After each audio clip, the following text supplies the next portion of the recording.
یہودیوں کے قبضے کو لانے کی کوشش کی جا رہی تھی، بیت المقدس کو شہید کرنے کے پلان بن رہے تھے، گنبد خضرا کی شہادت کے پلان بن رہے تھے، اسی طریقے سے بیت المقدس کے اندر یہودیوں کو بسانے کی کوشش کی جا رہی تھی۔ بڑے عجیب و غریب حالات تھے امام کے دور میں، اور لوگ جو ہیں حالات کا جائزہ لے رہے تھے۔ کوئی کہہ رہا تھا مسلمانوں میں سیاسی بیداری پیدا کرو، کوئی کہہ رہا تھا مسلمانوں کو مالدار کرو، کوئی کہہ رہا تھا مسلمانوں کی معیشت پہ محنت کرو، کوئی کہہ رہا تھا مسلمانوں کی تہذیب پہ محنت کرو، کوئی کہہ رہا تھا مسلمانوں کے تمدن پہ محنت کرو، اور آج بھی وہی حالات کم و بیش ہے۔ دیکھیے آپ دنیا کے اندر پوری دنیا سے اللہ اکبر مسلمانوں کے وجود کے خاتمے کی کوشش کی جا رہی ہے۔ پوری دنیا کے اندر اللہ اکبر معاش پر ایک دردناک حملہ ہے، معیشت پر ایک دردناک حملہ ہے، اور اللہ اکبر حالات ایسے ہیں کہ مسلمانوں کو غریب کر دیا جائے، غریب کر کے ان کا ایمان چھینا جائے، ان کے عقیدے پہ ڈاکہ ڈالا جائے، ایسی صورتحال اور ایسے حالات بنانے کی کوشش کی جا رہی ہے۔ لیکن اللہ اکبر اس وقت بھی مسلمان پریشان ہے۔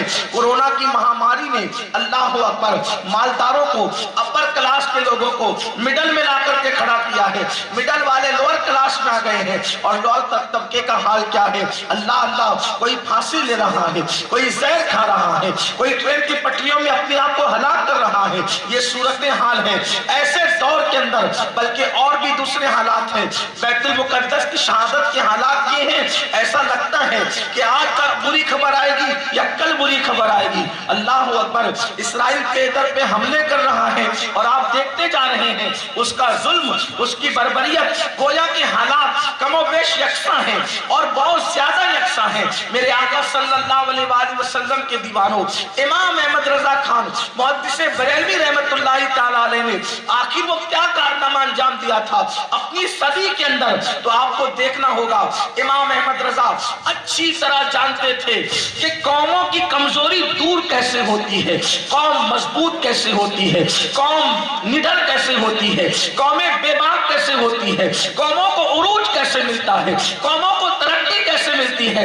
امام احمد رضا نے اس کا مطالعہ کیا۔ امام احمد رضا جانتے تھے عرب کی بوریہ نشین قوم اگر قیصر و کسریٰ کی تاجدار بنی ہے تو عشق مصطفیٰ کی وجہ سے، محبت رسول کی وجہ سے، نسبت رسول کی وجہ سے۔ آپ تاریخ اٹھا کر کے دیکھ لیں کہ عرب کی وہ فاتح کش قوم، عرب کی وہ بوریہ نشین قوم اگر قیصر و کسریٰ کی تاجدار بنی ہے تو ان کے دلوں میں جو حب رسول تھا اس کی وجہ سے۔ اللہ اکبر، بلال حبشی جو مکے میں غلامی کی زندگی گزارتے تھے، اسی مکے میں اگر بلال کعبے کی چھت پہ نظر آ رہے ہیں تو عشق مصطفیٰ کی وجہ سے، محبت رسول کی وجہ سے۔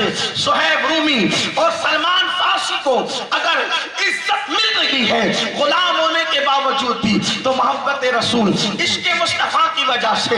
بحر ظلمات میں اگر مسلمان گھوڑے دوڑا رہے ہیں، یہ جرأت کیسے پیدا ہوئی تھی، یہ ہمت کیسے پیدا ہوئی تھی، یہ حوصلہ کیسے پیدا ہوا تھا؟ تو اس کی سب سے بڑی وجہ ان کا عشق رسول تھا، ان کی محبت رسول تھی۔ اسی کو تو اقبال نے قوم مسلم کی زندگی کے عروج اور ان کے زوال کے اسباب بیان کرتے ہوئے اقبال نے بیان کیا ہے، یہ فاقہ کش کہ موت سے ڈرتا نہیں ذرا، یہ فاقہ کش کہ موت سے ڈرتا نہیں ذرا، روح محمد اس کے بدن سے نکال دو، فکر عرب کو دے کے فرنگی تخیلات، اسلام کو حجاز و یمن سے نکال دو۔ اچھی طرح سے دنیا جانتی ہے کہ عشق مصطفیٰ جب تک مسلمانوں کے سینے میں موجود ہے دنیا کی کوئی طاقت ان کو غلام نہیں بنا سکتی۔ جب تک مسلمان مکین گنبد خضرا کا غلام رہے گا اس وقت تک کہ دنیا کی کوئی حکومت و طاقت مسلمانوں کو غلام نہیں بنا سکتی۔ امام احمد رضا جانتے تھے عشق مصطفیٰ وہ دولت ہے، عشق مصطفیٰ وہ سرمایہ ہے۔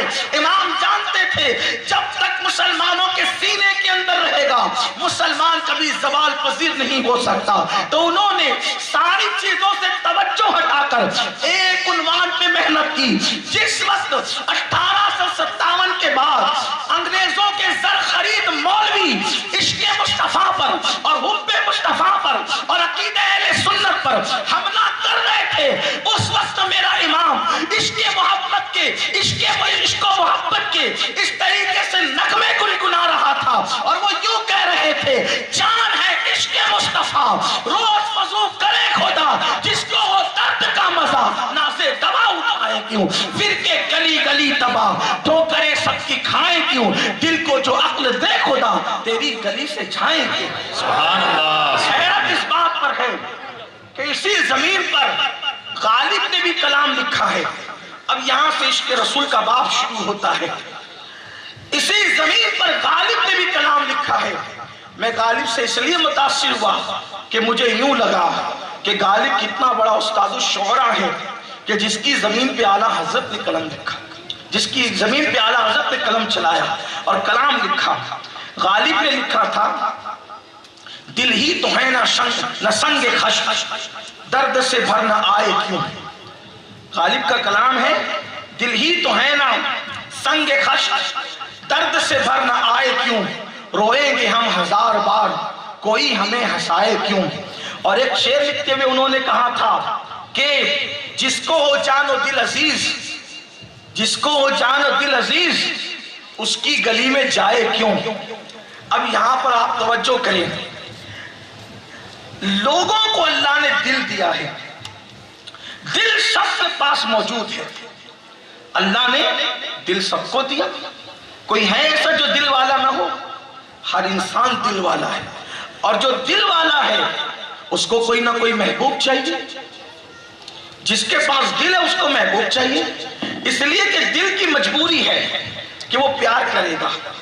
جیسے آنکھ کی مجبوری ہے کہ وہ دیکھے ہی گی، دیکھ کر ہی رہے گی، آنکھ کھلے گی تو دیکھے گی۔ اب کوئی آنکھ سے دیکھے گا تو ماں کا چہرہ دیکھ کر عبادت حاصل کرے گا، اور کسی کو ماں میسر نہیں تو وہ کسی اجنبی کا چہرہ دیکھ کر کے پاپ کا جرم حاصل کرے گا۔ وہی اگر نیکی چاہیے تو نظارہ سے ہی چاہیے۔ آنکھ تو دیکھنے کے لیے ہے، آنکھ کس کے لیے ہے؟ دیکھنے کے لیے۔ اگر نظارے کی شکل میں کعبہ مل جائے تو نیکی ملتی ہے، اور نظارے کی شکل میں فلم مل جائے تو جرم ملتا ہے۔ آنکھ دیکھنے کے لیے ہے، نظارے کی شکل میں ماں باپ کا چہرہ مل جائے تو مقبول حج کا ثواب ملتا ہے، اور نظارے کی شکل میں اجنبی عورت کا چہرہ مل جائے تو آنکھوں میں جہنم کی آگ بھری جائے گی۔ آنکھ دیکھنے کے لیے ہے۔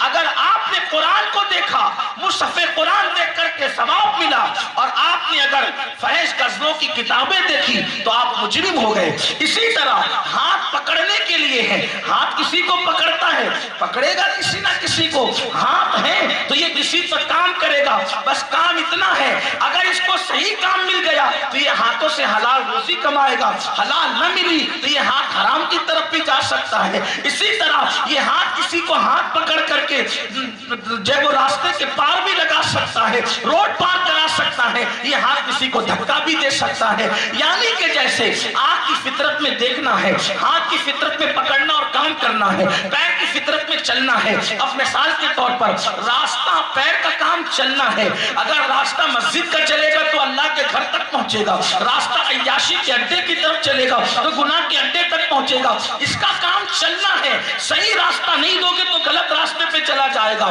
تو جیسے آنکھ کا کام دیکھنا، ہاتھ کا کام کام کرنا، زبان کا کام بولنا، پیر کا کام چلنا، دل کا کام ہے کسی سے پیار کرنا، دل کا کام ہے کسی سے محبت کرنا، دل کا کام ہے کسی سے الفت کرنا۔ تو یہ دل جو ہے، یہ دل اللہ نے جو دیا ہے، اس کو کوئی محبوب چاہیے، اس کو کوئی پیار ہونے والا چاہیے، اس کو کوئی سچا نظارہ چاہیے، اس کو کسی سے الفت چاہیے، اس کو کسی سے انسیت چاہیے، اس کو کسی کے لیے تڑپنا ہے، اس کو کسی کے لیے بلکنا ہے، اس کو کسی کے لیے آئے بھرنا ہے۔ اب اللہ اکبر، اس دل کے اندر اگر عشق مصطفیٰ ہو جائے، اس دل کے اندر اگر محبوب خدا بس جائے تو یہ دل کامیاب ہو جاتا ہے۔ اور دل میں عشق مصطفیٰ نہ بسے گا تو کبھی کسی سے پیار کرے گا، کبھی کسی سے پیار کرے گا، کبھی کسی سے پیار کرے گا، کبھی کسی سے دل لگائے گا، کبھی کسی سے دل لگائے گا۔ یہاں آ کر میں اپنے جوانوں سے کہتا ہوں، اگر دل میں محبوب بسے تو پھر کسی کی سمائی نہیں ہے۔ اگر میری قوم کا جوان، سنی جوان مجھے یہ کہتا ہے کہ میں نبی کے نام پہ جان قربان کر دوں، اور پھر کسی لڑکی سے ناجائز محبت بھی کرتا ہے، تو یہاں آ کر کے میں مجبور ہو جاتا ہوں کہ پھر وہ جھوٹ تو نہیں بول رہا ہے، وہ مکاری تو نہیں کر رہا ہے۔ اگر کوئی جوان یہ کہتا ہے کہ میں حضور کا دیوانہ ہوں، پھر وہ شراب کے اڈے کی طرف بھی جا رہا ہے، تو میرا دل تڑپنے لگتا ہے کہ کہیں یہ جھوٹ تو نہیں بول رہا ہے۔ کیوں؟ کیونکہ جس دل میں محبوب ہوں گے اس دل میں شراب کی محبت کیسے ہو سکتی؟ جس دل میں مدینے کے تاجدار ہوں گے اس دل میں کسی لڑکی کی ناجائز محبت کیسے ہو سکتی؟ جس دل میں حضور کا جلوہ ہوگا اس دل کے اندر گانوں کی محبت کیسے ہو سکتی ہے؟ دیکھو ایک آسان زبان میں سمجھاتا ہوں۔ اقبال، حضرت غالب اور امام احمد رضا کا قضیہ اور ان کا حال اپنی جگہ پر رکھتے ہوئے ایک روایت پڑھتا ہوں، اس کے بعد آگے بڑھتے ہیں۔ میرے نوجوان توجہ سے سنیں، میں آپ کو مشکوک کرنے نہیں آیا، لیکن بڑی معذرت کے ساتھ، اگر تمہارے دل میں حرام کی محبت ہے، حضور کی محبت کیسے ہو سکتی؟ کسی کے زلف و رخسار کی محبت ہے، حضور کا عشق کیسے ہو سکتا ہے؟ شاید ہم عشق رسول کے نام پہ چیٹنگ تو نہیں کر رہے ہیں، عشق رسول کے نام پہ ہم کسی کو اور اپنے آپ کو دھوکہ تو نہیں دے رہے ہیں، اس لیے کہ عاشق کیسا ہوتا ہے؟ آئیے حدیث میں دیکھیں، ایک جوان ہے، ایک جوان، اس جوان کا نام ہے فضالہ، ایک جوان ہے، اس جوان کا نام ہے فضالہ۔ فضالہ رہتا ہے مکے میں، مکے کی زمین پہ رہتا ہے، جوان ہے اور طبیعت کے اندر بڑی خوش مزاجی ہے، خوش مزاج ہے۔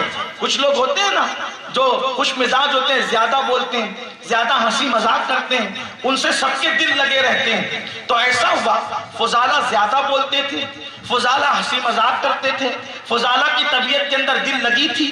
فضالہ نے کیا کیا کہ ان کے دل میں خیال آیا کہ میں محمد عربی کو شہید کر دوں، محمد عربی سروح فدا صلی اللہ علیہ وآلہ وسلم کو قتل کر دوں معاذ اللہ۔ اور اس کے بعد فضالہ کی عادت تھی کہ وہ اپنی کمر میں خنجر باندھ کے گھومتے تھے کہ جب کبھی موقع ملے گا میں محمد عربی کا قصہ تمام کر دوں گا معاذ اللہ، شمع محمدی کو، شمع رسالت کو گل کر دوں گا معاذ اللہ۔ روزانہ ان کا معمول تھا، زہر میں خنجر بجھا ہوا ہے اور کمر میں بندھا ہوا ہے، اوپر سے لباس موجود ہے، جب موقع ملے گا ان پر حملہ کر دیا جائے گا۔ اس طرح کے کئی لوگ تھے جو حضور کو ختم کرنے کی کوشش کرتے تھے۔ ایسا ہی ہوا، فضالہ کی عادت تھی کہ وہ روزانہ جاتے تھے اور کعبے کا طواف کرتے تھے، لیکن ایک عادت ان کی اور بھی تھی، ایک نوجوان خوبصورت لڑکی سے فضالہ کا دل لگ گیا تھا، فضالہ کے تعلقات پیدا ہو گئے تھے اور دونوں کی شادی ہونے والی تھی۔ تو فضالہ کعبے کا طواف کرنے جاتے تھے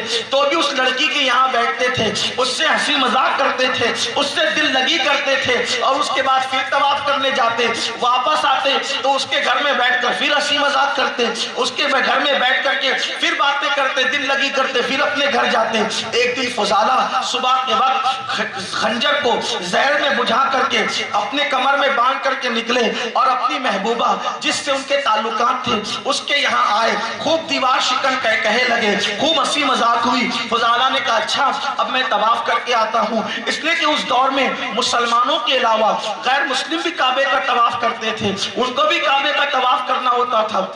اللہ اکبر، فضالہ نکلے کعبے کا طواف کرنے کے لیے تو انہوں نے کیا دیکھا، وہاں مصطفیٰ جان رحمت بھی کعبۃ اللہ کا طواف کر رہے ہیں، حضور بھی جان کعبہ بھی کعبے کا کعبہ بھی کعبے کا طواف کر رہا ہے۔ فضالہ حضور کے ساتھ ساتھ طواف کرنے لگے اور اس میں انتظار میں تھے جیسے ان کو غافل پاؤں خنجر نکال کر کے قتل کر دوں، لیکن یہ میرے نبی کی شان ہے، یہ میرے نبی کا عالم ہے۔ اللہ اکبر، جس کی نگاہ سے خدا کی ذات نہ چھپی، اس کی نگاہ سے کسی کے دل کی بات کیا چھپ سکتی تھی؟ آقا نے فرمایا فضالہ کیا بات ہے، فضالہ کیا بات ہے؟ فضالہ کہتے کچھ بھی نہیں۔ آقا فرماتے ہیں اچھا تم تو یہ منصوبہ بنا کر گھوم رہے ہو نا کہ میں محمد عربی کو قتل کر دوں، میں محمد عربی کو شہید کر دوں۔ اس نے کہا نہیں تو، کہ اسی لیے تو تم خنجر جو ہے وہ کمر میں باندھ کر کے گھومتے ہو۔ اب فضالہ کو حیرانی ہوئی، میرے کمر کا خنجر بھی جانتے ہیں، میرے دل کی بات بھی جانتے ہیں۔ فضالہ تو ڈھیر ہو گئے، میرے آقا نے اتنا کیا، اپنا ہاتھ ان کے سینے پہ مارا اور مار کے کہا فضالہ ایسا نہیں سوچا کر، بس وہ ہاتھ سینے پہ کیا لگنا تھا کہ سینے سے نبی کا بغض نکل گیا اور دل میں نبی کا عشق پیدا ہو گیا، دل میں نبی کی محبت پیدا ہو گئی۔ نبی کا ہاتھ سینے پہ کیا لگا کہ فضالہ کے دل میں حضور کا